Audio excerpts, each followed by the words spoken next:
This story is titled, Nobody Breaks Up With Me. I dumped my girlfriend after she stopped acting like my girlfriend, so she lost it and paid her best friend to frame me as the cheater. What I found out later is why I went nuclear. So this dude's girlfriend paid her best friend $100, cash, in a Starbucks parking lot, to seduce him at a wing spot. And honestly, that's not even the wildest part. This story goes places I genuinely didn't think a singing lesson could take us. He starts off by saying, "Hey Reddit, I'm 27 male, and I work in project management at a mid-sized construction firm. I'm the kind of dude who just handles things. No announcements, no speeches. I just get stuff done and move on. I'd been dating this girl, I'm gonna call her Jenna, for about a year and a half. Met her through a mutual friend at a 4th of July cookout. She was cute, seemed chill, laughed at my jokes. We moved in together around the 10-month mark. Nothing crazy, regular 2-bedroom apartment, decent part of town, split everything. Had a shared Google Calendar for bills. It was one of those relationships where you don't have to try hard, you know? You just hang out with someone and it works. About 4 months before everything goes sideways, Jenna decides she wants to take singing lessons. Cool, fine, I don't care. I'm not the type of dude who tells his girl she can't have hobbies. She signs up at some local music studio. 2 sessions a week, Tuesdays and Thursdays. I drove her to the first one because her car was in the shop getting new brakes. Didn't think anything of it. First couple weeks were totally normal. She'd come home humming, practicing scales in the shower, watching YouTube tutorials about vocal warm-ups. Honestly, it was kind of cute. I told her she sounded good a few times. Meant it. She had a decent voice. Nothing record deal worthy, but she could hold a tune. Then the sticky notes started. Bathroom mirror, fridge, laptop, car dashboard, inside of the front door. Our apartment looked like it got attacked by a motivational speaker with an Office Depot addiction. You are a queen. Act like it.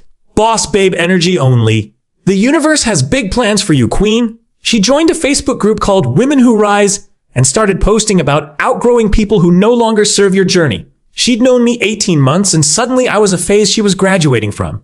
Like a freshman who takes one philosophy class and starts telling their parents they don't understand existence.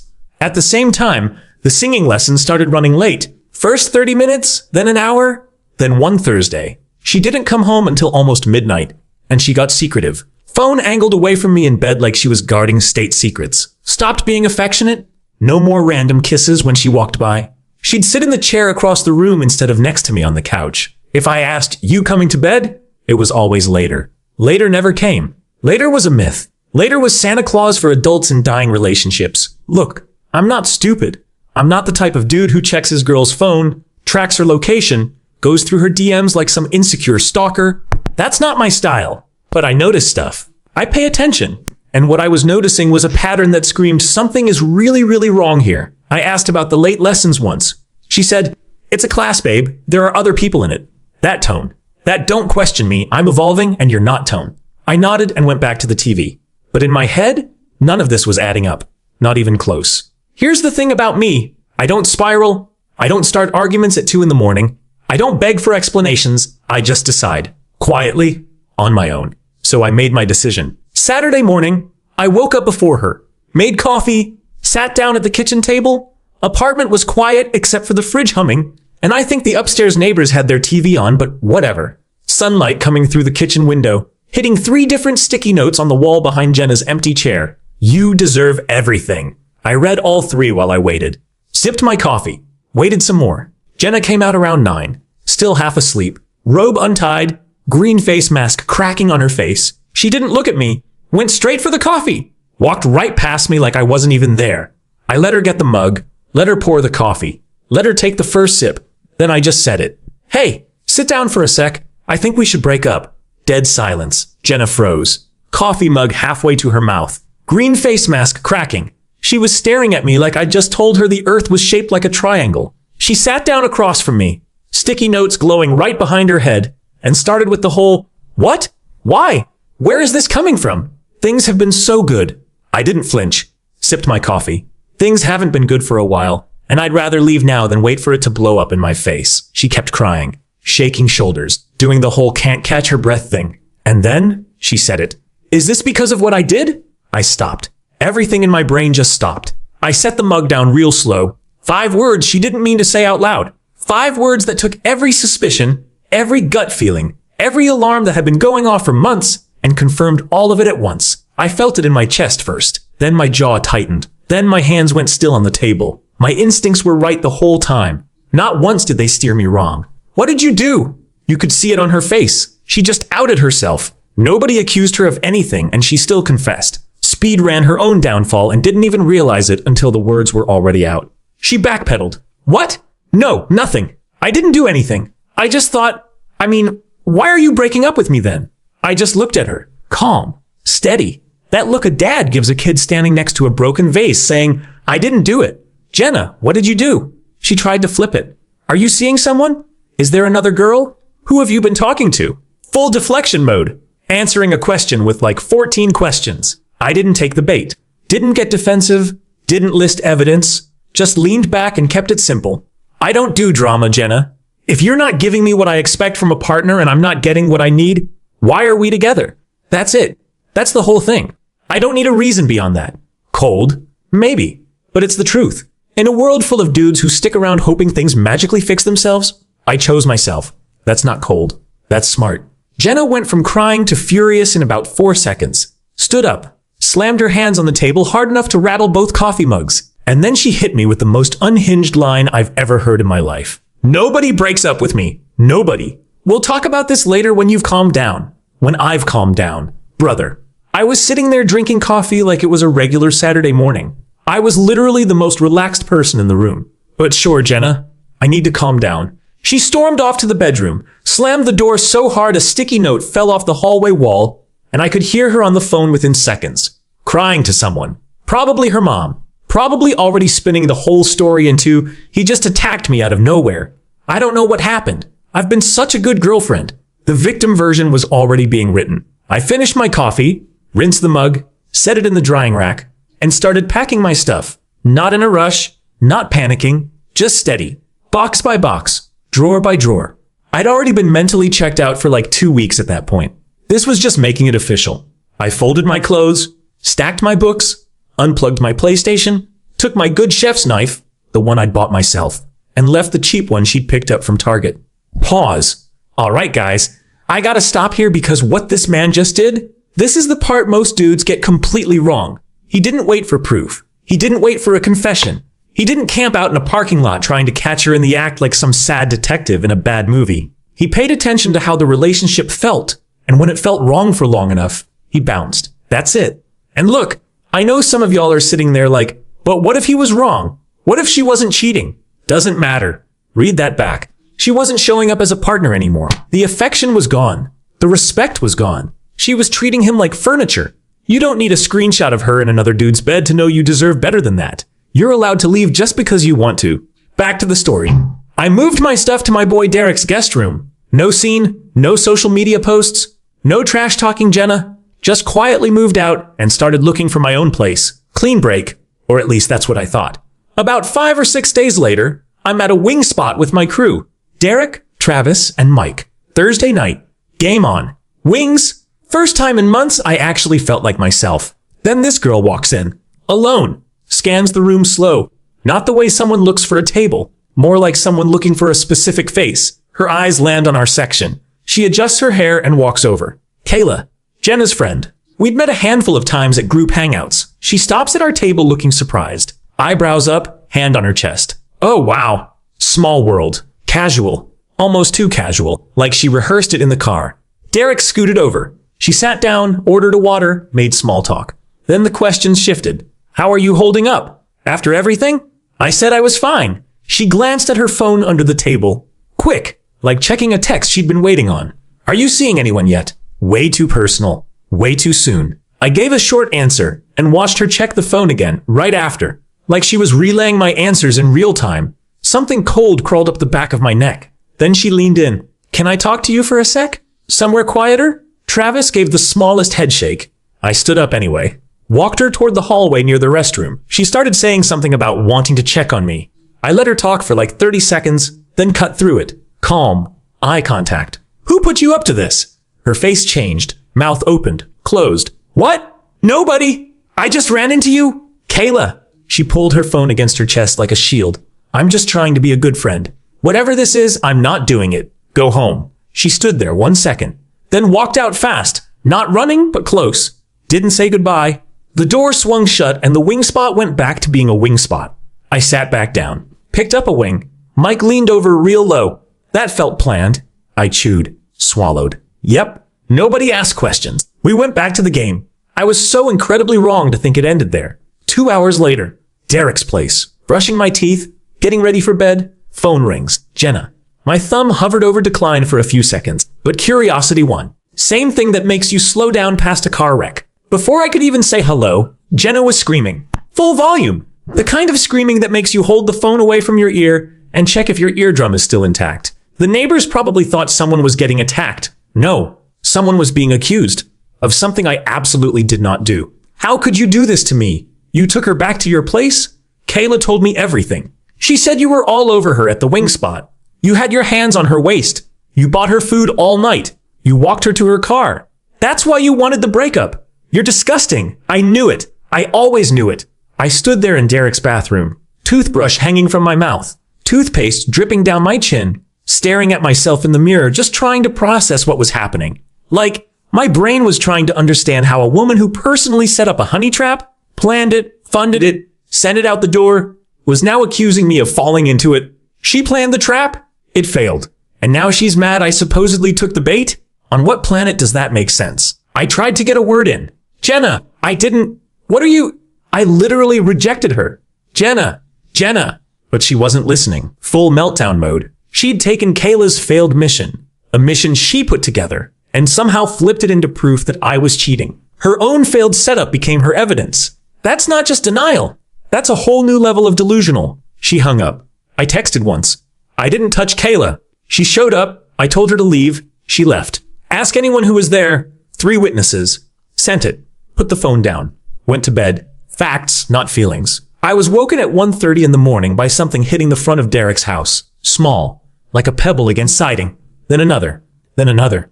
I looked out the window. Jenna, front yard, pajamas, throwing rocks at the house. She started with pebbles from the flower bed. Those just bounced off the siding.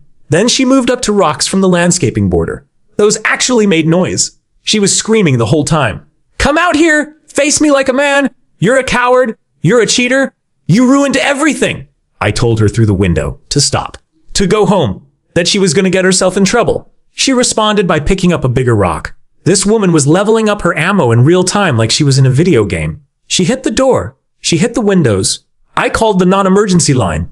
Then she kicked Derek's front porch light clean off its mount. Shattered. Glass everywhere across the steps. That's when I called 911. She was kicking the front door now, screaming that she was going to destroy everything I love. Full berserker mode. And then, right before the sirens hit the end of the street, she wound up with the biggest rock yet and launched it directly at the front steps. Direct hit. Derek's garden gnome. Ceramic shrapnel across the concrete. Head went one way. Body went another. Little fishing rod landed in the bushes. That gnome had been on those steps through 3 Halloweens, 2 blizzards, and a neighborhood dog that humped everything below knee height. Gone. Destroyed by a woman in pajama pants throwing rocks at a house that wasn't even hers. That's when Derek came out of his room in his boxers. He stared at the remains of his gnome on the front steps, then at me. Dead serious. Bro, she killed my gnome. 2 patrol cars showed up within about 8 minutes. By the time they got there, Jenna had run out of rocks and was sitting on the curb crying. Mascara everywhere. Looking like a raccoon that lost a fight with a sprinkler. Officers talked to everyone. Derek gave a very passionate eulogy for the garden gnome and insisted on filing a separate property damage report for the gnome, the porch light, and what he called preemptive emotional distress to the gnome's future descendants. Jenna tried the Damsel in Distress Act with the officers. But it's real hard to play victim when you're standing in someone else's front yard at 1:30 in the morning, surrounded by the rocks you just threw at their house. She was escorted home. No arrest, but I was advised to pursue a protective order. I filed a report, got everything documented. Pause. This part matters. He did not go outside. Think about how easy it would have been. She's in the yard at 1:30 a.m. screaming, throwing rocks, calling him a coward. Every part of you wants to match that energy. And that's exactly what she wanted. Because the second he steps outside and raises his voice, she calls the cops and says, he threatened me. Now he's the one with a report filed against him. That's the play. Every single time. He didn't fall for it. Stayed inside, called the police himself, and let them show up to find her throwing rocks at someone else's house. Paper trail? Witnesses? Reports? When this ends up in front of a judge, the question isn't who was louder. It's who has documentation. He does. She's got a pile of rocks and a dead gnome. Rest in peace, little buddy. Back to it.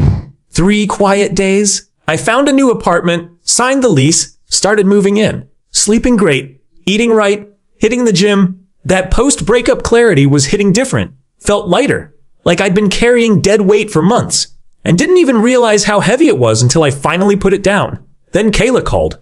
Almost sent it to voicemail. But curiosity won again. Her voice was shaky. Not scared shaky. Guilty shaky. There's a difference. She said she needed to talk.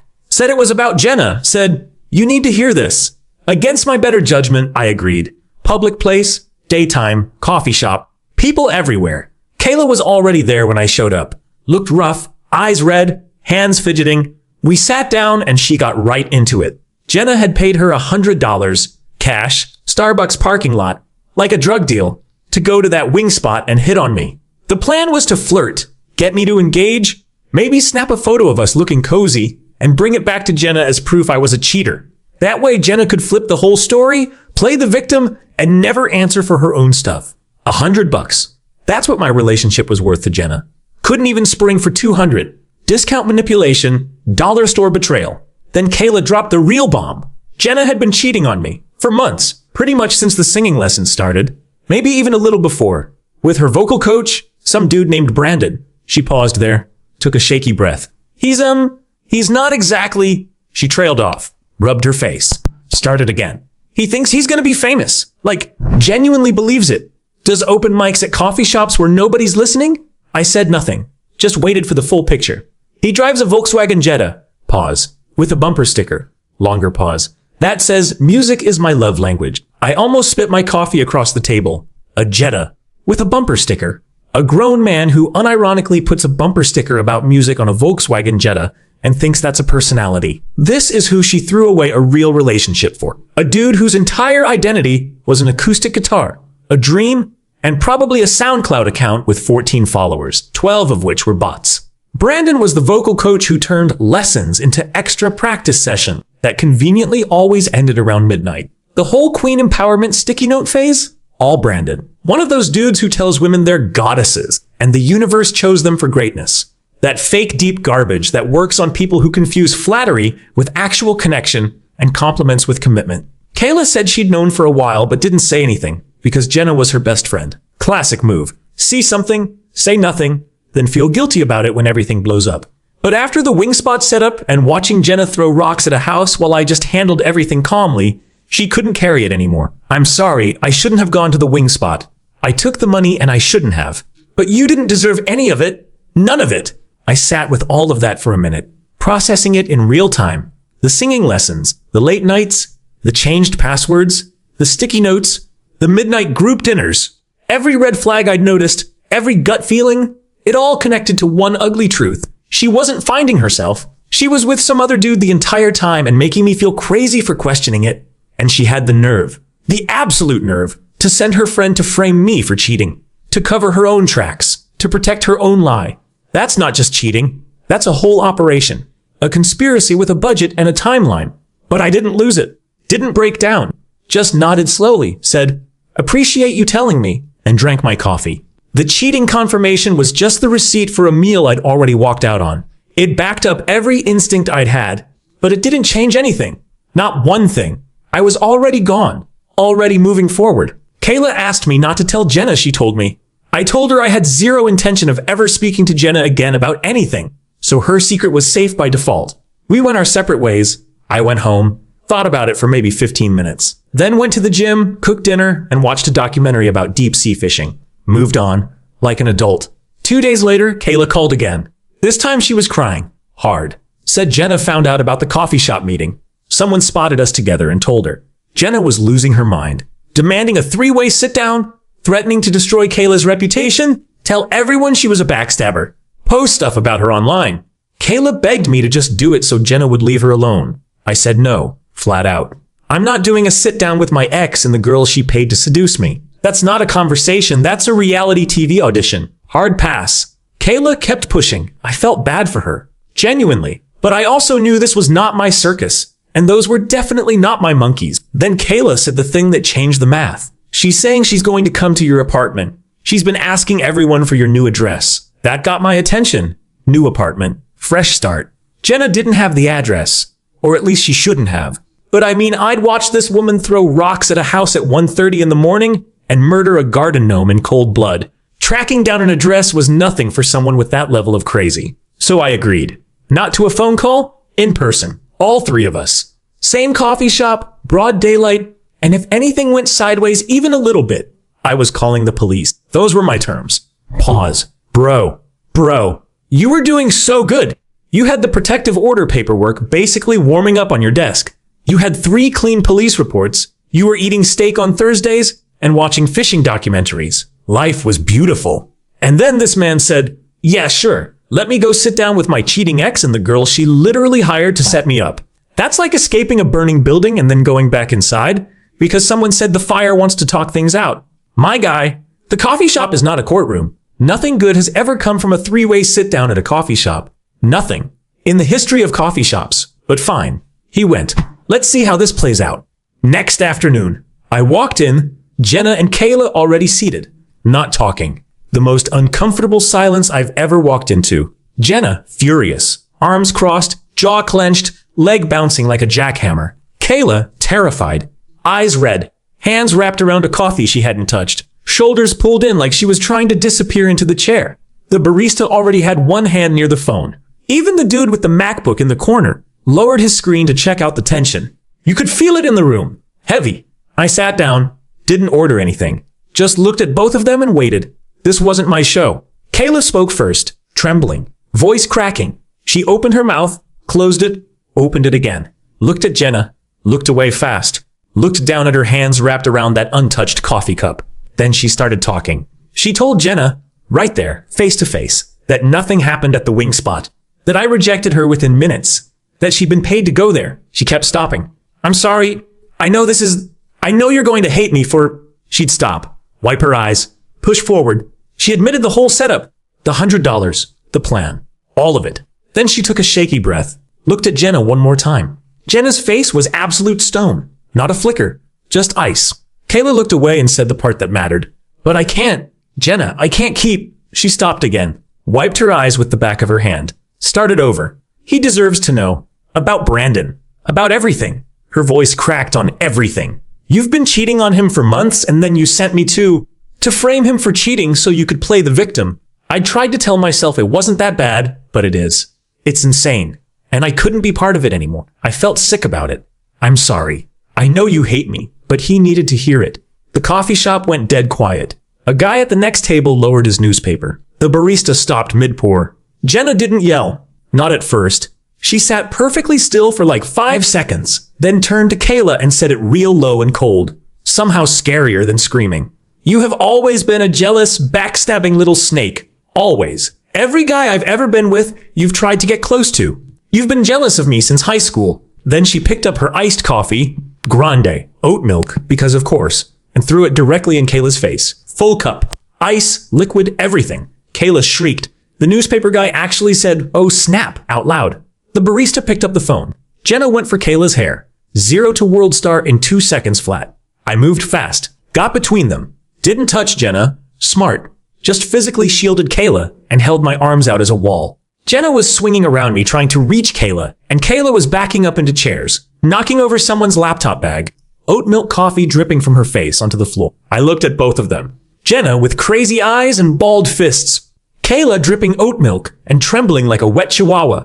And me, standing in the middle of a coffee shop, being the only sane person in a 3-person meeting I never wanted to be at in the first place. Both of you, listen. I'm done. I'm done with both of you. Do not call me. Do not text me. Do not show up anywhere near me. Either of you. If I hear from either one of you again, I'm going straight to the police. Not a threat.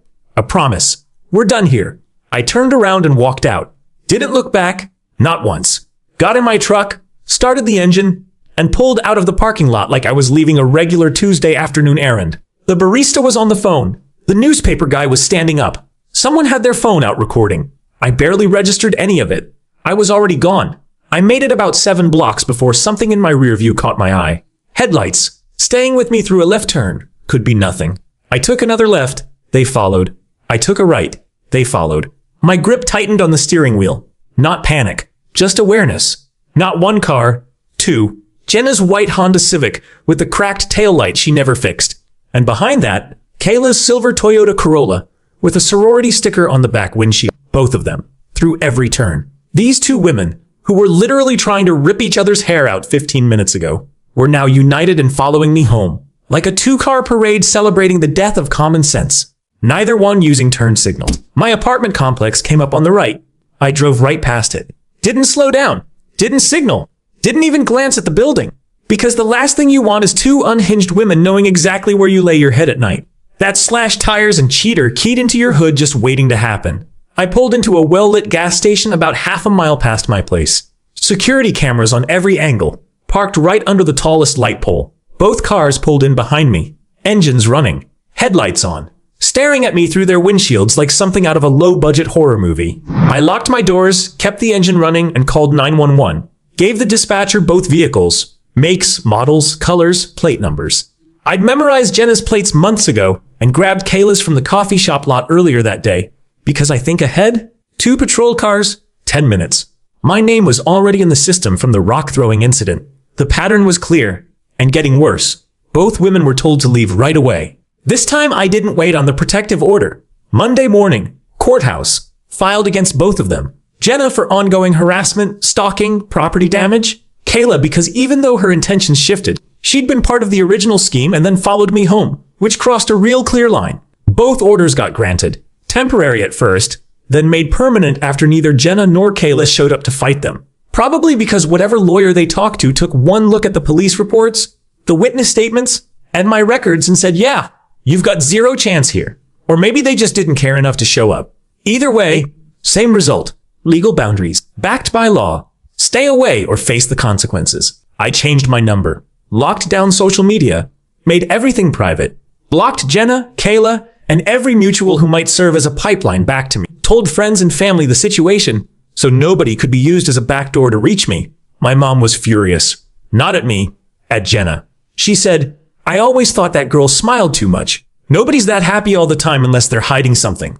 Moms always know, man. Derek installed a Ring doorbell and 2 new garden gnomes, positioned on either side of the front steps like bouncers at a nightclub. Travis bought me a housewarming gift. Framed photo of the original gnome with the caption, gone but not forgotten. Hangs in my living room to this day. Mike sent a text. King behavior. Proud of you, bro. That's what real friends do. They don't ask questions when you show up with boxes. They open the door and say, wings or pizza tonight?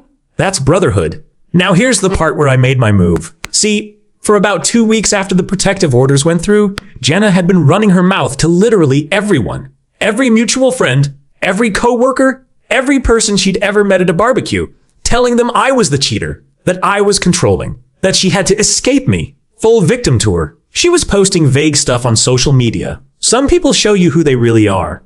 And healing from narcissistic abuse type posts. I know because 3 different people sent me screenshots without me even asking. She was building a whole story where she was the brave survivor and I was the monster. Classic. I didn't respond. Didn't post anything. Didn't correct anyone. Just let her talk. For 2 solid weeks, I let her absolutely bury herself in her own version of events. And the whole time I was just waiting. Then I did one thing. Derek pressed charges for the property damage. The porch light, the gnome, the damage to his siding. He'd already had the police report from that night. Already had photos of everything. Already had my witness statement and his own. I didn't even have to ask him. Honestly, he'd been wanting to do it since that night, but I told him to hold off. Now I told him go ahead. He went down to the courthouse on a Tuesday morning, filed the whole thing, and that kicked off a process that Jenna absolutely couldn't sweet talk her way out of. But here's the part that actually mattered. Once the charges were filed, that created a court case. Public record. And once Jenna started getting calls about it, once her parents found out, once she had to actually get a lawyer, the mutuals started asking questions. Not to her, to me. Hey man, what actually happened? Jenna's saying one thing, but now I'm hearing about court stuff, one by one. Slow at first, then a bunch at once. I didn't argue, didn't explain, didn't give my side of the story. I just sent them the court records. The protective orders, public record. The police reports from both incidents, public record. Derek's criminal complaint with the itemized property damage, public record. No commentary from me. No, see, I told you so. Just the documents. One message, one link. Done. And I sat back and watched the whole thing collapse on her like a house of cards in a wind tunnel. Because here's the thing. When you spend 2 weeks telling everyone your ex was the abuser, and then public court records come out showing you were the one throwing rocks at someone's house at 1:30 a.m., you were the one who got escorted home by police. You were the one who got protective orders filed against you, and you were the one catching criminal charges for property damage. That story you built, it doesn't just fall apart. It explodes. And everyone you told it to now knows you lied to their face. I didn't have to say a single word. The paperwork said it all. Every mutual who'd been giving me the side eye for 2 weeks suddenly went real quiet.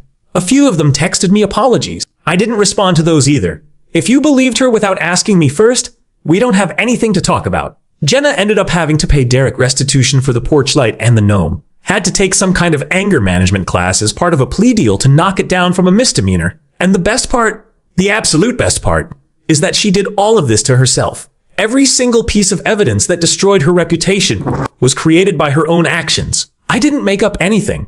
I didn't exaggerate anything. I just kept receipts and waited for the right moment to let them speak. One move. That's all it took.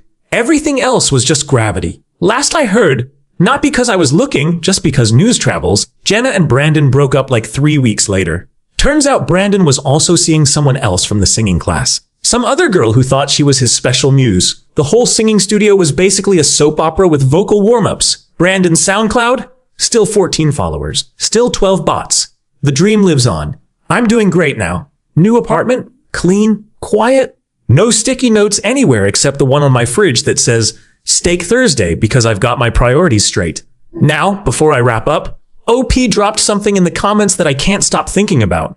Remember how he mentioned he still had Jenna's mom's number saved in his phone? Well, she texted him. Last week, not Jenna, her mother, said she needs to talk to him about something important. And then she added, it's not about getting back together. Now your first instinct is okay.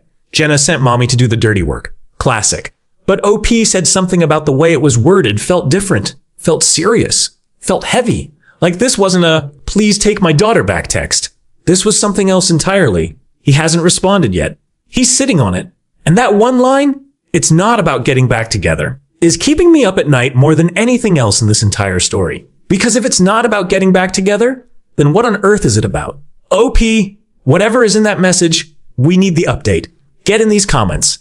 Now, smash that like, subscribe, drop a comment. What would you have done? Share this with the friend who needs to hear it. You know who he is. Peace.